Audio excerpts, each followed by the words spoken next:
அல் இக்லாஉ அனில் மாசியா, எந்த பாவத்தை நாம் செய்து கொண்டிருக்கிறோமோ அந்த பாவத்தை முதலில் நாம் விட வேண்டும்.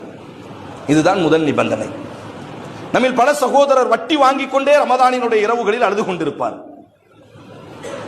நம்மில் பல சகோதரர் அந்நிய பெண்களோடு தொடர்பு வைத்துக் கொண்டே ரமதானினுடைய இரவுகளில் உட்கார்ந்து கொண்டு அழுது கொண்டிருப்பார். நம்மில் பல சகோதரர் பெற்றோர்களோடு சண்டையிட்டு பெற்றோர்களோடு பேசாமலேயே ரமதானினுடைய இரவுகள்ல பகல்ல உட்கார்ந்து கொண்டு தான தர்மம் செய்வது, அழுவது, கண்ணீர் வடிப்பது என்ன லாபம்? அதனால்தான் முதல் நிபந்தனை, ஒரு பாவத்தை அல்ல நாம இருக்கட்டும், நாம் ஒரு மனிதனுக்கு மன்னிப்பு கொடுக்க வேண்டும் என்று சொன்னால் முதலில் நாம் அதை என்ன எதிர்பார்ப்போம்?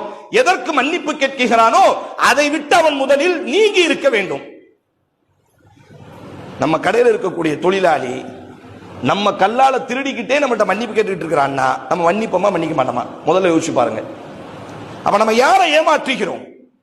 அப்ப தௌபாவினுடைய முதல் நிபந்தனை, அல்லாஹ்வின் பக்கம் பெரிய பாவத்திற்கு தௌபா செய்தால் மட்டும்தான் அல்லாஹ் மன்னிப்பான்.